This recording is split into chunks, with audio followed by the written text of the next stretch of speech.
حکم د قربانی دا فرض دا واجب دا سنت دا مستحب دا د قربانی حکم سره نو قربانی کول دا واجب دی پچا باندې واجب دی فقاو لیکلی دی تجب علی حر مسلم مقیم موسر عن نفسه لا عن طفله شات او سبع بدنة یوم النحر الى آخر ایامه امام زیلعی رحمت الله علیه چې قربانی واجب د په هر آزاد باندې په مسلمان باندې په مقیم باندې په مالدار باندې د خپل ځان نه د خپل ماشومان بچونه کبيزي یا د غټ حیوان ومیسي دا پریو باندې واجب ده. اوس د قربانی د وجوب د پاره دلیل سری قربانی په کوم دلیل سره دا واجب ده. الله تعالی قرآن کریم کې فرمایي فصل لربک وانحر خبر رب لره مز کوا او قربانی کوا. د قرآن کریم مشهور مفسر امام جساس رحمت الله علیه خپل تفسیر احکام القرآن للجساس کی در آیت تلاندې لیکي قال الحسن حضرت حسن بصری رحمت الله علیه فرمایي صلاة یوم النهر ونهر البدن چې فصل لربک د دې چې خبر رب لره موس کوا د دې موس نه مراد د غټ اختر موس دی او ونحر نه مراد قربانی کول دی. قال ابو بکر ده فرمای هذا تأویل یتضمن معنیین دا تأویل دو معنو طرف ته متضمن او شامل دی. کم تأویل چې الصلاة نه مراد د اختر منز دی او د ونحر نه مراد دا قربانی کول دی. احدهما ایجاب الصلاة الاضحى یو دا چې صلاة اضحى یعنی د غټ اختر منز چرینو دا واجب دی. والثاني وجوب الاضحیه او دویم نمبر د قربانی وجوب دی.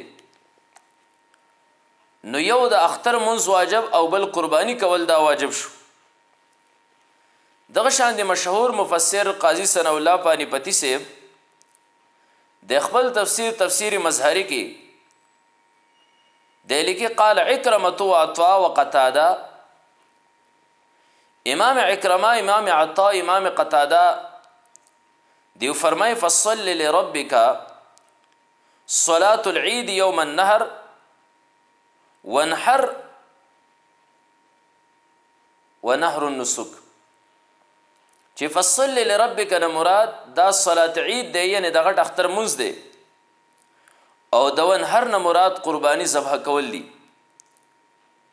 نو ده فرمای فعلى هذا يثبت به وجوب الصلاة العید پدې سره د اختر د منز وجوب هم ثابت شو والاضحیه او قربانی وجوب هم ثابت شو.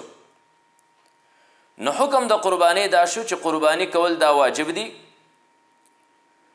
دا په آزاد باندې مسلمان باندې مالدار باندې او مقیم باندې پدې باندې قربانی کول دا واجب دی.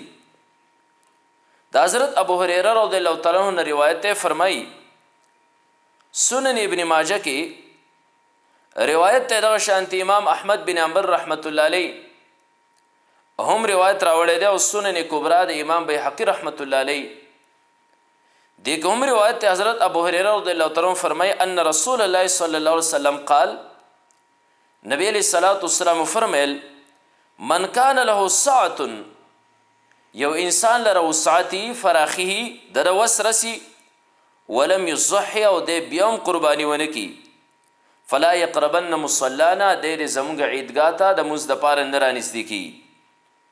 وسپدی روایت کې سره د وسعت او سره د فراخی یو انسان قربانی نه کوي. نبی علیہ الصلوۃ والسلام دلا زیاته تنبیه ورکړه چې د زمغ عیدګاه ته اختر د مز د پار نه رانځدي کی. نه امام زیلعی رحمت الله علیه د لیکلی دی ومثل هذا الوعید لا يلحق بترك غیر الواجب.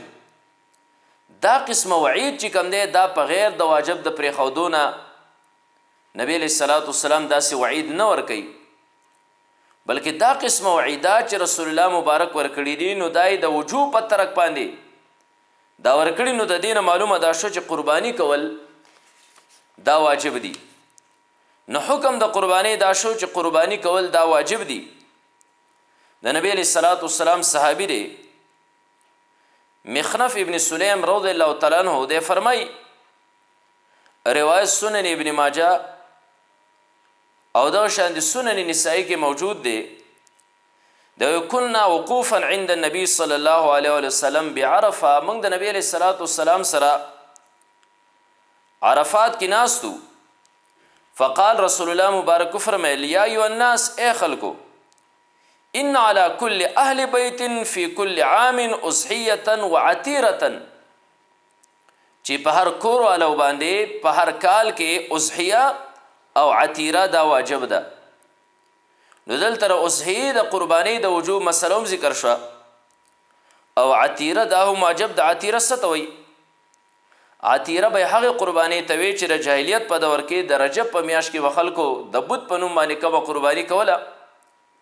نو بیا د اسلام په ابتدا کې د بت په نوم باندې هغه قربانی پرېښودی شو، د الله په نوم باندې به هغه قربانی کېده. د هغې نه وروسته بیا منسوخ شوه. لکه سنن نسائی کې روایت دی نهى رسول الله صلی الله علیه وسلم عن الفرع والعتیره. پیغمبر علیه الصلاۃ والسلام د فرع او د عتیرې دواړو نه منع فرمایلی ده. فرع د اوښې هغه بچی چې وړومبی بچی به راوړ دا به هم د بوتانو په نوم باندې ذبح کېده. د اسلام په ابتدا کې بیا د الله په نوم باندې به ذبح کېده. بیا د هغې نه وروسته د دې ذبح چې دی نو دا ختمه شوه. نو دا حکم د قربانۍ چې قرباني کول واجب دي. په کومو روایتو کې چې دی قربانۍ ته سنت لفظ راغلی دی، سنت ورته ویلی شوي، نو هلته کې د اصطلاحي سنت نه دی مراد. کوم چې مونږ اصطلاحي سنت دي بلکې هلته د سنتو نه مراد وجوب دی، یعنی لزوم دی، لازم دی په انسان باندې قرباني کول. دا د قرباني حکم چې قرباني کول واجب دي.